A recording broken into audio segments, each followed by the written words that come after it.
আলহামদুলিল্লাহ, মহান রব্বুল আলামিনের দরবারে অসংখ্য অগণিত শুকরিয়া জানাই, যিনি আমাকে এবং আপনাদের সকলকে মহব্বত করে ভালোবেসে দিনী পরিবেশে আসা, আল্লাহর ঘরে আসা, জুমার নামাজের জন্য অপেক্ষা করা, জুমার নামাজের পূর্বের এই দিনী আলোচনা ধ্যান খেয়ালের সাথে শোনার সুযোগ আল্লাহ তাআলা দান করেছেন। এজন্য শুকরিয়া আদায় করি, বলি আলহামদুলিল্লাহ। খুব গুরুত্বপূর্ণ একটি বিষয়ে আলোচনা করব, সময় যদিও কম, এরপরেও ধর্মীয় কিছু বিষয় আছে যেগুলি সমসাময়িক ব্যাপার এবং চলমান ইস্যু বলা যায়, যে বিষয়গুলি আমাদের খুব গুরুত্বের সাথে কোরআন হাদিসের দৃষ্টিতে আলোচনা করা দরকার, আলোচনা শোনা দরকার, আলোচনা হওয়া দরকার। সে বিষয়টি হল শাবান মাসের 15 তারিখের রাত এবং দিন, 14 তারিখের দিবাগত রাত এবং পরের দিন। মুসলিম উম্মার জন্য এই রাত এবং দিন হল অত্যন্ত গুরুত্বপূর্ণ এবং তাৎপর্যপূর্ণ রাত এবং দিন, যেটাকে আমরা আমাদের আঞ্চলিক ভাষা বলা যায়। আমাদের অঞ্চলের মানুষ যেটাকে শবে বরাত হিসেবে জানে বা চেনে, বা শবে বরাতের সঙ্গে মানুষের পরিচিতি বেশি। হাদিসের মধ্যে শবে বরাত শব্দটা নাই, হাদিস কোরআনের মধ্যে শবে বরাত এই শব্দটা নাই। শবে বরাত শব্দটা হলো ফার্সি শব্দ। হাদিসের মধ্যে আসা অন্য কথা, সেটাকে আমরা নাম দিয়েছি, ভিন্ন নামে আমরা চিনি। এর কিছু কারণও আছে। আমাদের দেশে, এই ভারত উপমহাদেশে একসময় ফার্সির প্রচলন ছিল। তো ফার্সির প্রচলন থাকার কারণে আমরা মুসলমান হিসেবে আমাদের তো আরবি শব্দের ব্যবহার হওয়া উচিত। তো আমাদের আরবি শব্দগুলো আমাদের সামনে আসে, কিন্তু সামাজিকভাবে আমরা ব্যবহার করে থাকি হলো ফার্সি শব্দ। আমি উদাহরণ দিলে তখন আপনারা বলবেন যে আগে কোনোদিন শুনি না। যেমন আমি যদি আপনাদের প্রশ্ন করি যে আমরা কি, কোন ধর্মের অনুসারী, আমাদের পরিচয় কি, তো আমরা বলি আমরা মুসলমান। কি বলি? মুসলমান। এটা কিন্তু আরবি শব্দ না, এটা ফার্সি শব্দ। এখন আরবি শব্দ কি? আরবি শব্দ হলো মুসলিম। ইব্রাহিম আলাইহিস সালাম আমাদের নাম রেখেছেন ওয়া সাম্মাকুমুল মুসলিমিন। কোরআন শরীফের আয়াতের মধ্যে আসছে আমরা বললাম মুসলিম। এটা হলো আরবি মিনিং, আরবি শব্দ, কিন্তু এটা ফার্সি হলো কি? মুসলমান। কথা বুঝে আসছে না? এরপর আমি আরো বলতে পারবো, কোর্টে যাবেন আপনি, কোর্টে, আমাদের কোর্টে লয়ারদেরকে বলা হয় কি? উকিল বলা হয়, মক্কেল বলা হয় বাদীকে। এরপরে একটা রুম আছে দেখবেন ডিসি অফিসে, এটা লেখা আছে দরজার উপরে, নিজারাত খানা। নিজারাত এটা কোনো বাংলা শব্দ না, আরবি শব্দ না, এটা হলো ফার্সি শব্দ। তার মানে পর্যবেক্ষণের জায়গা, এখানে খাতা কলম দেখা হয়, কাগজপত্র দেখা হয়। নিজারাত খানা মানে দেখার রুম, তদন্তের রুম। পেশকার, যিনি বিচারকের সামনে ফাইল পেশ করেন, তারা কি বলেন? এটা বাংলা না, এটা ফার্সি শব্দ। এরপরে আমাদের জায়গা জমির যে অফিস আছে, তহসিল অফিস বলে, কি অফিস? এটাও ফার্সি শব্দ। এগুলি সবই ফার্সি। ভারত, বাংলাদেশ, পাকিস্তান, আফগানিস্তান এই অঞ্চলে ফার্সি প্রচলন ছিল, সেইভাবে মানুষ ফার্সি ব্যবহার করে। তো এই শবে বরাত ওইরকম একটা শব্দ।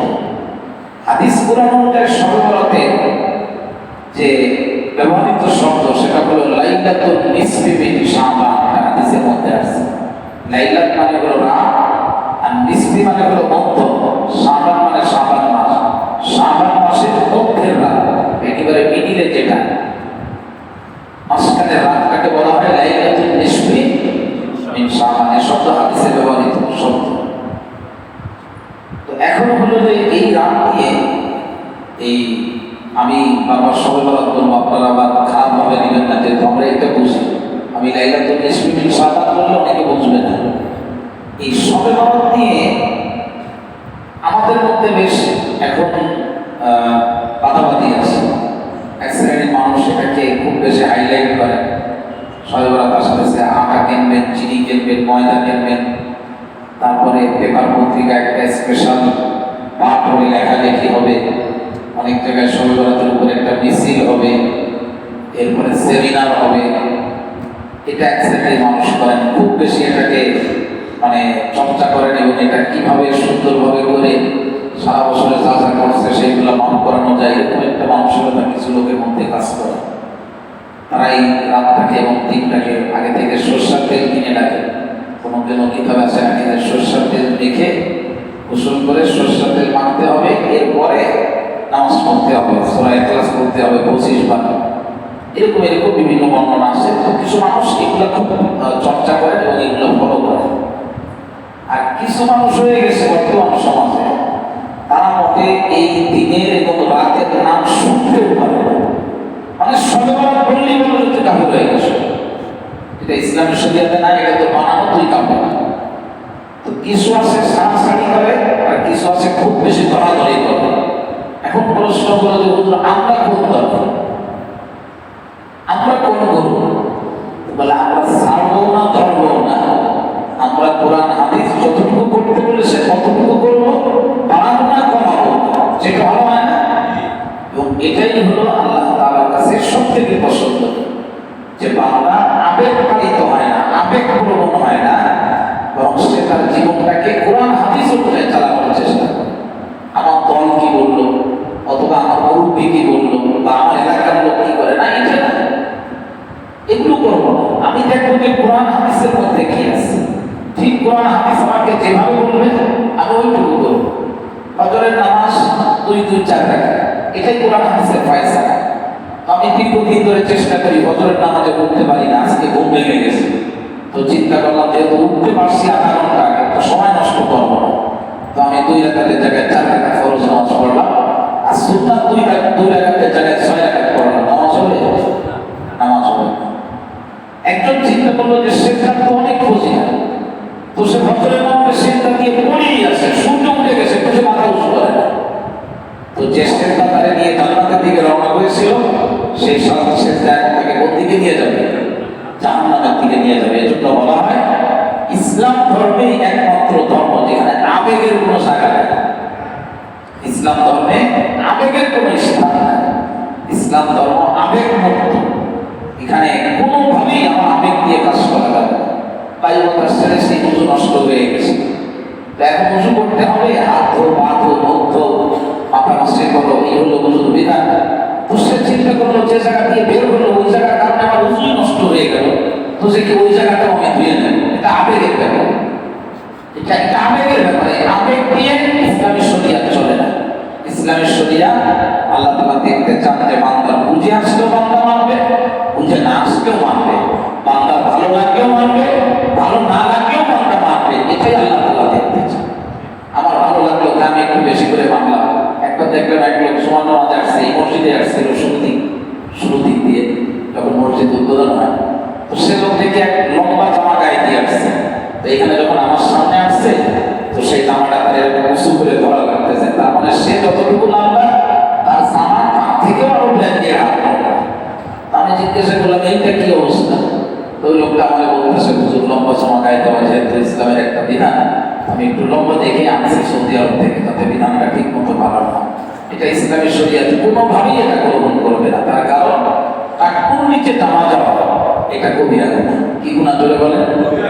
তো সেটা আপনি আবেগের কোনো জানা নাই। লম্বা করতে বলছে এজন্য আপনি একেবারে পা ঢেকে ফেলাবেন, তা হবে না। কথা বুঝাইতে পারি নাই। নামাজের মধ্যে খেয়াল করি আমরা ইমাম সাহেব, আপনারা খেয়াল করেছেন যে আমি সুবহান নামাজে কিন্তু কিরাত ছোট করি। কেন করি? আমার তো মনে চাই যে আমি লম্বা কিরাত করি, আমাকে মুখস্থ নাই। আমি সূরা আল-বাকারা শুরু করলে শেষ করতে পারবো না?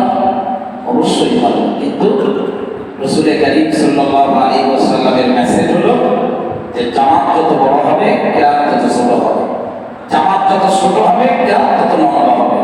যত লম্বা করার করবো আমি একা যখন নামাজ পড়বো।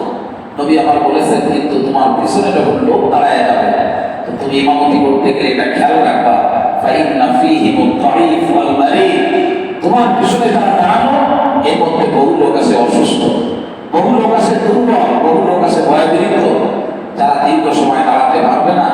তুমি তোমার কতটুকু কোরআন শরীফ মুখস্থ আছে এটা দেখার ব্যাপার না, তুমি মুসাল্লিদের দিকে লক্ষ্য করে তোমার কেরাতকে তুমি সংক্ষিপ্ত করো। এটা বুঝাইতে পারি নাই। আল্লাহ নবী এক সাহাবীকে এক জায়গায় ইমামতিতে পাঠাইছে। ওই সাহাবী তো আগে ইমামতির আগে দেখার দরকার ছিল যে আমার মুসাল্লিরা কি করে। তো মুসাল্লিরা উনি মুসাল্লিদের অবস্থা না দেখে ফজরের নামাজে লম্বা কিরাত পড়া শুরু করছে। এত লম্বা কিরাত পড়ছে যে ফজরের নামাজ টাইম মতো শেষ হওয়ার পরে সাহাবায়ে কেরাম যখন চলে গেছেন কাজের জন্য, এলাকার লোক সব কামলা দিত, যেমন এই যে মস্তের মোড়ে কামলা দেয় না, লোক বিক্রি হয়, ওরকম বিক্রি হতো কাজের লোক। তো ওই চাইতে দেরি হয়ে গেছে, কাজ পায় না। তো সাহাবায়ে কেরাম দলবদ্ধভাবে নবীজির কাছে এসে বলেছেন, ইয়া রাসূলুল্লাহ, কি এক ইমাম দিলেন, আমরা ফজরের নামাজ পড়ে যাই, কাজই পাই না। উনি কিরাম যে ধরছে কাজ ছাড়ায় না। আল্লাহ নবী বললেন, ওকে ডেকে নিয়ে আসো। ডেকে নিয়ে আসার পরে নবীজি কি বলছিলেন তা যদি আমি আপনাদের বলি তো আপনারা বলবেন, হুজুর এগুলো আগে বলেন নাই কেন? নবী বলছেন, আনতা আফসানতা, ইমাম সাহেবটা বলতেছে তুমি তো বিপর্যয় সৃষ্টি করে দেশ। অথচ ইমাম সাহেব কিরাম করছে, ইমাম সাহেব কি বিপর্যয় সৃষ্টি করেছে? বাহ্যিকভাবে করে নাই, কিন্তু ইমাম সাহেব নিয়মের বাইরে চলে গেছে, ওইখানে কিরাম লম্বা পড়া যাবে না। নবীজি বললেন, আজকের থেকে তোমাকে আমি বলে দিলাম, তুমি ফজরের নামাজে সূরা ফালাক এবং নাস পড়বে। কোন সূরা? সূরা ফালাক এবং নাস। কোন নিচে আর যাওয়া যায় না, গেলে আরো যাইতে বলে ফালাক দিয়ে নাস দিয়ে তুমি নামাজ পড়ো। সুতরাং আমি আপনাদের বলবো, আবেগ নয়, বরং আমরা কোরআন হাদিসে কি আছে ওইটা আমরা নেব ইনশাআল্লাহ। আল্লাহ তাআলা আমাকে আমাদের সকলকে তৌফিক দান করুন। সংক্ষিপ্ত সময় কতটুকু বুঝাইতে পারবো জানি না। এক নম্বরে হলো রাসূল কারীম সাল্লাল্লাহু আলাইহি ওয়াসাল্লামের একটি হাদিস, ইবনে মাজার ভিতরে হাদিস আছে। ইবনে মাজার ভিতরে যাচ্ছে হাদিস নাম্বার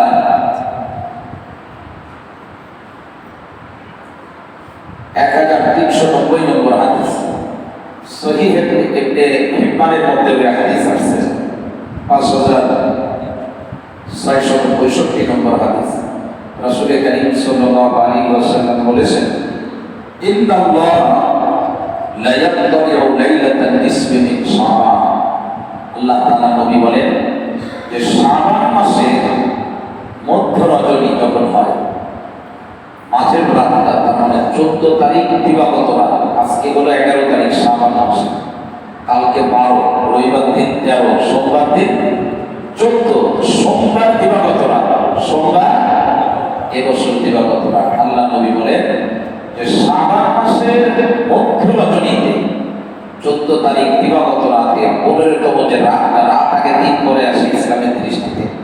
তো বলেন যে এই মধ্যম রজনী যেটা শাবান মাসের 15 তারিখের যে রাত, এই রাতে আল্লাহ তাআলা বান্দার প্রতি বিশেষ দৃষ্টি দেন। কি দৃষ্টি? বললেন, হুজুর বিশেষ বললেন কেন? কেন বললাম? সুদীর্ঘ 10-11 বছর মাদ্রাসায় পড়েছি, সেই মাদ্রাসায় পড়া আমাকে বাধ্য করেছে বিশেষ বলতে। তার কারণ নাজারা মানে দেখা, একতলীয় মানে দেখা, সমস্ত বিধানের মধ্যে লেখা, কিন্তু নাজারা মানে দেখা, আবার একতলীয় মানে দেখা। এই সামনে যারা বসা আছেন আমি আপনাদের সকলকে দেখতেছি, এইখানে ব্যবহার হবে নাজারা, কিন্তু আমার মুসাল্লিদের মধ্যে মুক্তাদিদের ভিতরে সামনে বসা মানুষগুলির ভিতরে বিশেষভাবে যখন কাউকে দেখবো ওই জায়গার ভিতরে নাজারা ব্যবহার হবে না, তখন বলা হবে একতলীয়, তার মানে বিশেষভাবে কাউকে দেখা। আমার আল্লাহ সপ্তাহের 7 দিন আমাদেরকে দেখেন, প্রতিদিন রাতে আমার আল্লাহ আমাদেরকে দেখেন।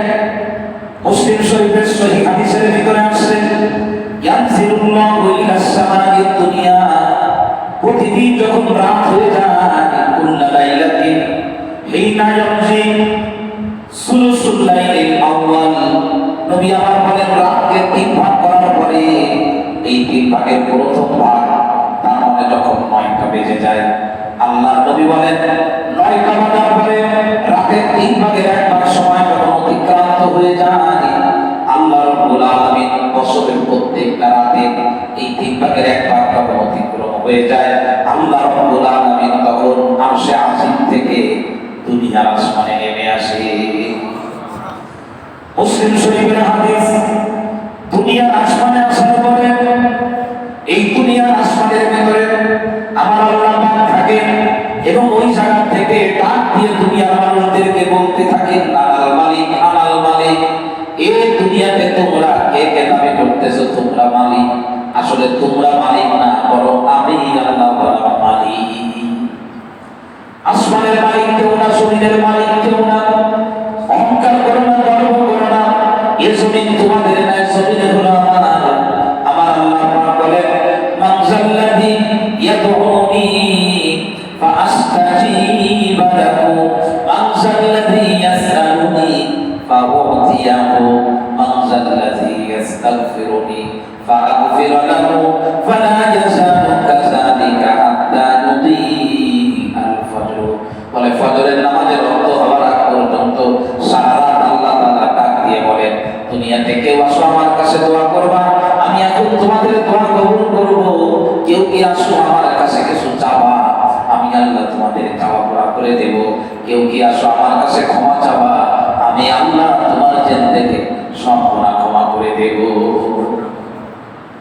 বছরের প্রতিটা রাত্রে নামেন, কিন্তু আমার নবী বলেন, শুনে রাখো, শাবান মাসের যখন মধ্যরাত্রি আসে, আল্লাহ পাক তখন দুনিয়ার আসমানে নেমে আসে। প্রত্যেকটা রাতে তো আপনাকে ডাক দিয়ে বলেন, কিন্তু শাবান মাসে 15 তারিখের রাতে স্পেশাল ভাবে আল্লাহ তাআলা ডাক দেন, স্পেশাল নজর দেন বান্দার দিকে। আর আল্লাহ রাব্বুল আলামিনের নবী বলেন, শুধুমাত্র স্পেশাল নজর দেন তাই না, ফায়াগফিরু লিজামিই খালকিহি, সমস্ত বান্দাদেরকে মাফ করে দেন কেবলমাত্র 2 জন ছাড়া। ওই 2 জনের মধ্যে একজন হলো মুশরিক আর একজন হলো বিদ্বেষ পোষণকারী। বিশেষ নজর দিয়ে সবাই মাফ করে দেন, মাফ করেন না 2 জনকে।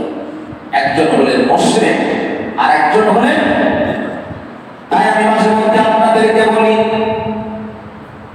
গুনাহ আমাদের করা হবে, শয়তান আমাদেরকে দিয়ে গুনাহ করাইতে পারে, কিন্তু নিজের যদি শিরিক মুক্ত রাখা যায়, আমার ইমানের মধ্যে শিরিক ঢুকতে দেব না, আমি আল্লাহর সঙ্গে আসমান আর জমিনের মধ্যে কাউকে শরীক করব না।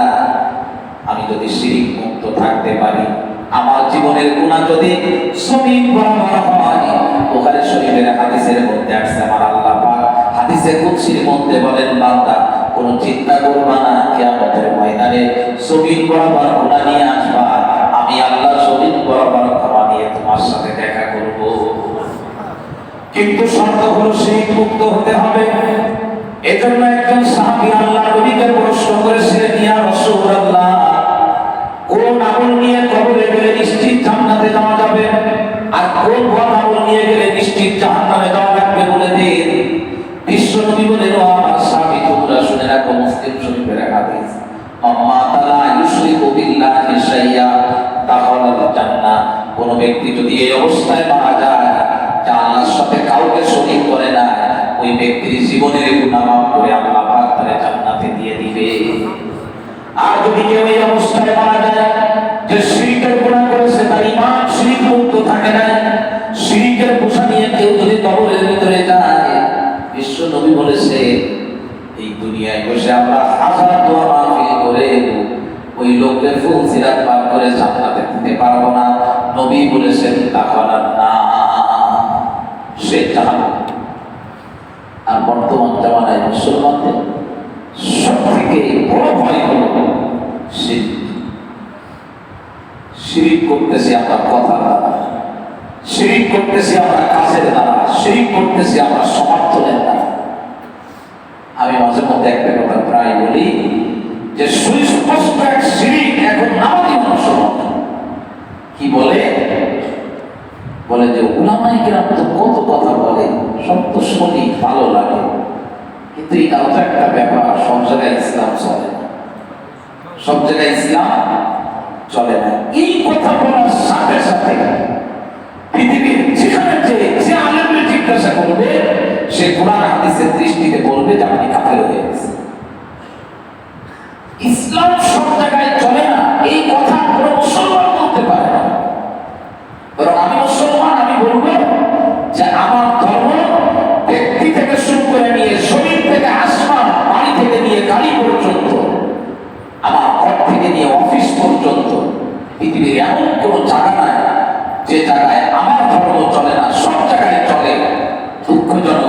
আমি চালাইতে পারি না, আমি পারি না, কিন্তু চলে।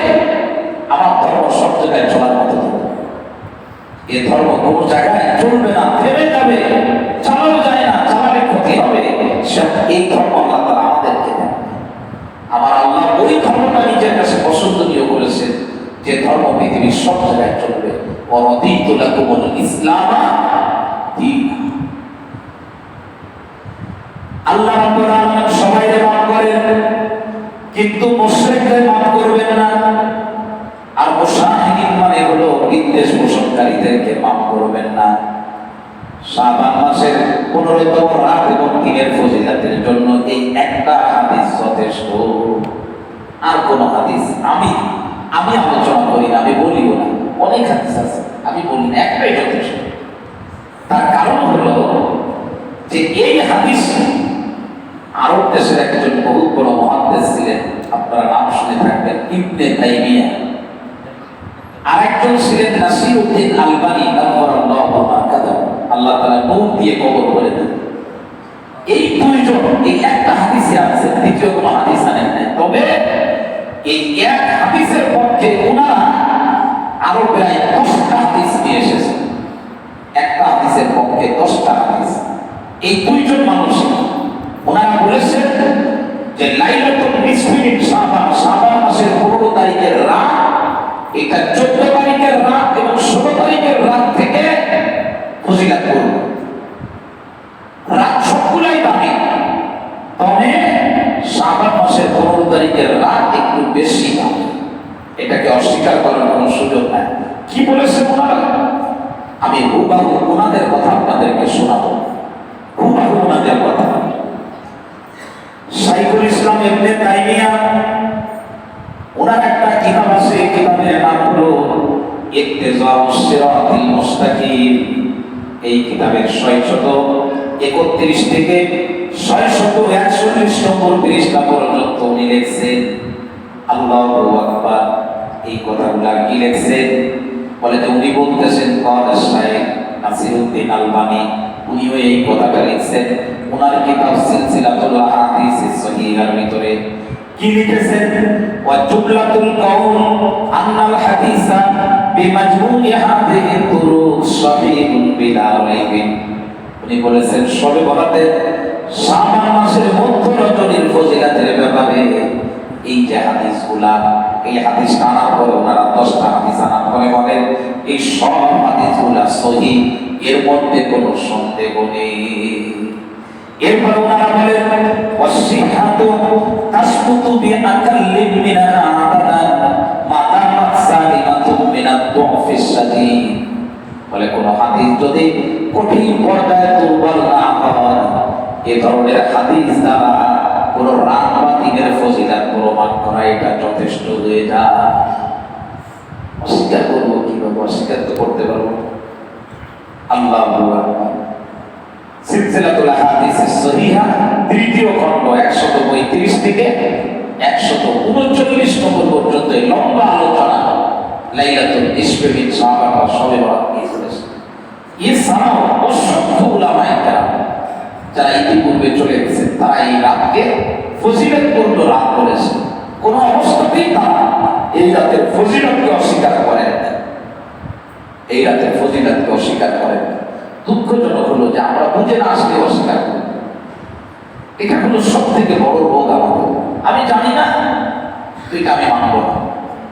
আরেকটা হলো যে আমি কোনো জিনিস খুঁজে অথবা আমি আমার মেধা দিয়ে, আমি আমার যোগ্যতা দিয়ে 10টা আরবি শব্দ বের করবো বা 5টা হাদিস বের করবো, এই যোগ্যতা যাদের নাই তারা যখন নীতি ধারণকারী হয় তখন সেখানে বিভ্রান্তি ছাড়া অন্য কিছু হয়। আপনি খোঁজাখুঁজি করলে অবশ্যই পাবেন, কেন পাবেন না? দুনিয়াতে কিতাব রয়ে গেছে সিলসিলাতুল আহাদিস সহিহা, এই মোটা খণ্ড কিতাব আরবিতে লেখা, তো সেগুলোর মধ্যে সবই লেখা আছে। আমি পড়বো না, আমি শুধু বলবো এগুলি বেদাত, এই সেই বলে আমরা উড়াই দিতে থাকবো।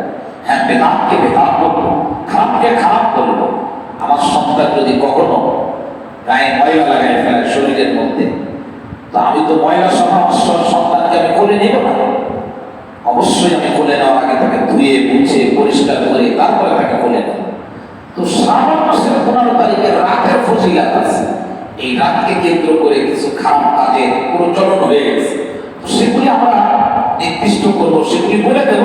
কিন্তু শাবান মাসের ফজিলত যে আছে, শাবান মাসের 15 তারিখের রাতকে ফজিলত করবো না, এটা অস্বীকার করার মতো দুঃসাহস দেখালে হাদিস অস্বীকার করা হবে।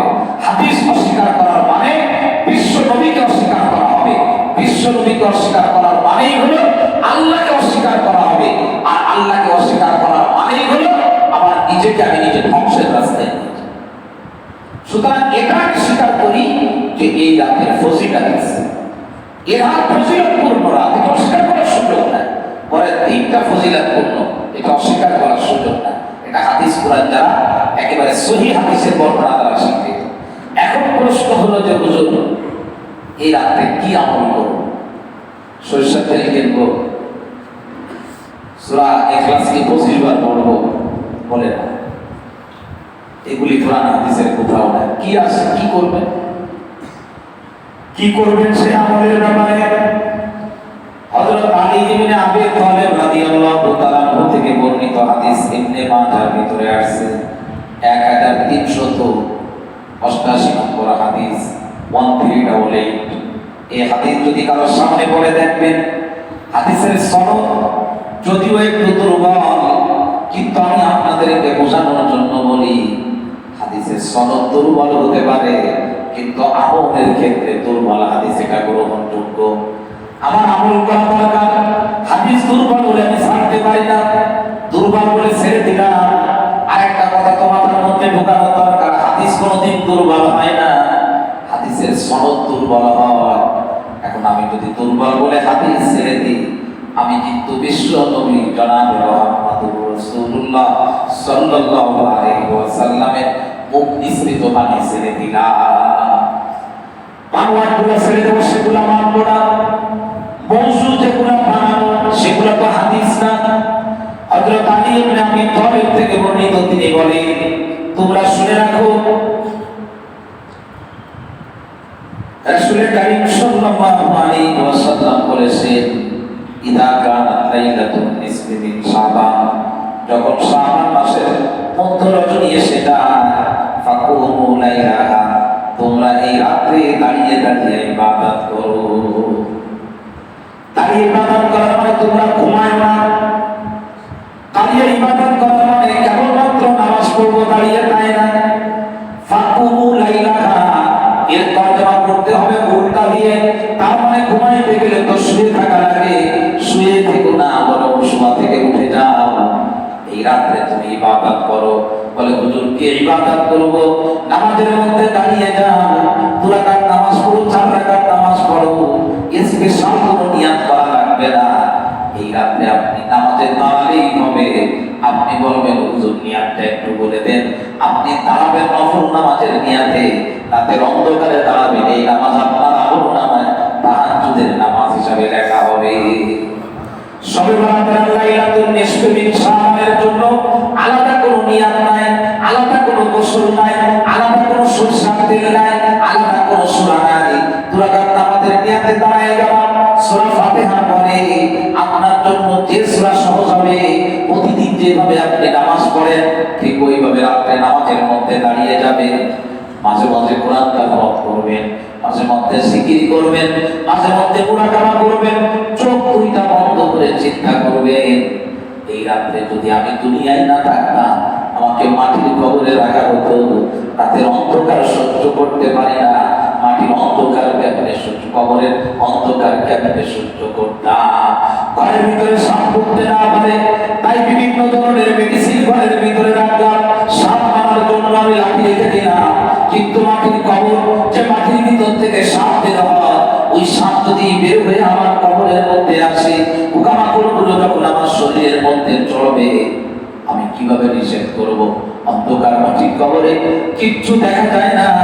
শহরের গ্রামের অঞ্চল ভালো লাগে না, শহরে বাড়ি করলাম, শহরের মধ্যে ভালো লাগে না, রাজধানীতে চলে গেলাম, মাটির কবরের মধ্যে বিপদে পড়বো, যাওয়ার দ্বিতীয় বিকল্প আমার কোনো জায়গা না। চোখ দুইটা বন্ধ করে এমন চিন্তা করে, আমি খোদার কসম করে বলি, কোন ব্যক্তি যদি প্রতিদিন একবারের জন্য হলেও কবরের মুরাকাবা করে,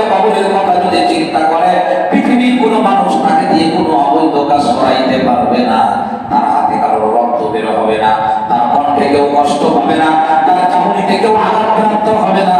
এই মানুষটা হবে দুনিয়ার ভিতরে সর্বশ্রেষ্ঠ মানুষ। ফেরেশতার থেকে আল্লাহর কাছে তার নাম বেড়ে যাবে। চুপুরা করো, আজমতে মোড়া করো, দুরাকার নামাজ পড়লাম, একটু কোরআন তেলাওয়াত করলাম, আবার যদি একটু মনে চাই জিকির করলাম, সুবহানাল্লাহ সুবহানাল্লাহ, এইভাবে করে রাতটা কাটাইয়া দিলাম। নবীজি বলেছেন ওয়াসুমু নাহারা, আর পরের দিন তোমরা রোজা রাখবে, রোজা রাখবে। এই হাদিস যদিও সনদের দিক থেকে একটু দুর্বল, কিন্তু সহিহ হাদিস বুখারী মুসলিম শরীফে রাসূল কারীম সাল্লাল্লাহু আলাইহি ওয়াসাল্লাম প্রতি মাসে মাঝের 3 দিন নবীজি রোজা রাখতেন। জিজ্ঞাসা করা হয়েছিল আম্মা জান আয়েশাকে, আকানা রাসূলুল্লাহ ইয়াসুমু মিন কুল্লি শাহরিন সালাসাতা আইয়াম, নবীজি কি মাসের 3 দিন রোজা রাখতেন নাকি মাসের 3 দিন? বলে হ্যাঁ, নবীজি 3 দিন রোজা রাখতেন। কোন কোন দিন রাখতেন? নবীজি বলেছেন অন্য হাদিসের মধ্যে 13 তারিখের রাত, 14 তারিখের রাত আর 15 তারিখের রাত। তো শাবান মাসের 15 তারিখের রাতের 15 তারিখের দিনের যে রোজা, সেই রোজা এই দুর্বল হাদিস, আর ওদিকে বুখারী মুসলিম শরীফের হাদিসের মধ্যে আইয়ামে বীজের কথা আছে। সুতরাং কেউ যদি এই নিয়তে রোজা রাখে যে নবীজি মাসের 3 দিন 13, 14, 15 রোজা রাখতেন, আমি সেই হিসাবে রোজা রাখবো, নিশ্চয়ই ফজিলাত থেকে সে মাহরুম হবে না। অসংখ্য ফজিলাত এবং সব আল্লাহ তাআলা থেকে দান করে দেন। কথা বুঝে আসছে আমার? এরপরে শাবান মাসের ব্যাপারে আসছে। রাসূল কারীম সাল্লাল্লাহু আলাইহি ওয়াসাল্লাম জীবনে সবসময় তো রোজা রেখেছেন, কিন্তু সব থেকে বেশি এবং যত্নের সাথে রোজা রাখতেন শাবান মাসের 27 তারিখ পর্যন্ত। 1 থেকে নিয়ে 27 তারিখ পর্যন্ত নবীজি রোজা রাখতেন। একবার হযরত আম্মা জান আয়েশা সিদ্দিকা রাদিয়াল্লাহু তাআলা নবীজিকে বললেন, হুজুর, আমি তো আমি কখনো এত বেশি রোজা রাখতে অন্য কোনো মাসে দেখি না। তো নবীজি বললেন যে শোনো, এই মাসে যে এত রোজা রাখতেছে তার কারণ হলো এটি এমন এক মাস, যে হাদিস উসামা বিন যায়েদ থেকে বর্ণিত। নাসিরউদ্দিন আলবানী বলেছেন যে হাদিস হলো হাসান। বলে যে নবীজি বললেন যে শাবান মাস এমন মাস, এই মাসে বান্দার বাৎসরিক একটা হিসাব আল্লাহর কাছে পেশ করা হয়। তো আমি চাই যে আমার হিসাব আল্লাহর কাছে এই অবস্থায় পেশ করা হোক যে যখন আমি বললাম রোজা রাখি, সুতরাং আমরা রোজা রাখতে পারি। কথা বুঝে আসছে? তো এখন ইবাদত মোটামুটি হাদিস থেকে পেয়ে গেছি আমরা। একটা হলো আমরা জিকির আজকার করবো, তেলাওয়াত করবো, নামাজ পড়বো, আর 2 নম্বরে পরের দিন রোজা রাখবো। আর কোনো আমল আছে কিনা? তো আর কোনো আমল আছে কিনা সেই ব্যাপারে আম্মা জান আয়েশার একটা হাদিস বলি, আমি শেষ করি। আম্মা জান আয়েশা বলেন, এক রাত্রে আমি নবীজিকে পাচ্ছি না, আমার টাইমে ভাবে আমি দেখি নবীজি নাই, আমার ঘরে ছিল, হঠাৎ করে কোথায় গেল? তো আমি নবীজিকে তালাশ করা শুরু করে দিলাম। তালাশ করতে করতে দেখি যে মসজিদে নবীর পাশে যে কবরস্থান, জান্নাতুল বাকি কবরস্থানে নবীজি ওইখানে চলে গেছে। ওইখানে যাওয়ার পরে এরকম মাথা উঁচু করে আসমানের দিকে আল্লাহ রাসূল খুব দোয়া করতেছেন আল্লাহু আকবার। তো আম্মা জান আয়েশা সিদ্দিকা রাদিয়াল্লাহু তাআলা অপেক্ষা করলেন। নবীজি বললেন যে আয়েশা, তুমি কি মনে করছো যে তোমার হক নষ্ট করতেছি বা অন্য কোথাও? বলে না না না, আপনাকে দেখতেছি না তো, তাই তালাশ করতে বের হয়ে গেলাম। নবীজি তখন বলেন, দেখো এই রাত্রে, এই শাবান মাসের এই 15 তারিখের রাত্রে আল্লাহ তাআলা বান্দার প্রতি বিশেষ দৃষ্টি দেন এবং সবাইকে মাফ করে দেন। তো আমি আসছিলাম এই কবরস্থানে, আমার আপনজন যারা চলে গেছে তাদের জন্য আল্লাহর কাছে দোয়া করতে আসছি। তো সুতরাং আমরা চেষ্টা করবো যে এই রাত্রে আনঅফিসিয়াল কোনো ধরনের আনুষ্ঠানিকতা ছাড়া, শোনাউন ছাড়া আমরা কবরস্থানে যাওয়ার চেষ্টা করবো যদি সুযোগ হয়। না হলে আমরা মসজিদে বসে বা আমার ঘরের কোনায় বসে আমরা আমাদের মৃত ব্যক্তিদের জন্য দোয়া করতে থাকবো। ঠিক আছে না ইনশাআল্লাহ? এখন হলো এত করণীয় বললাম। খারাপ কি? খারাপ হলো আলোকসজ্জা।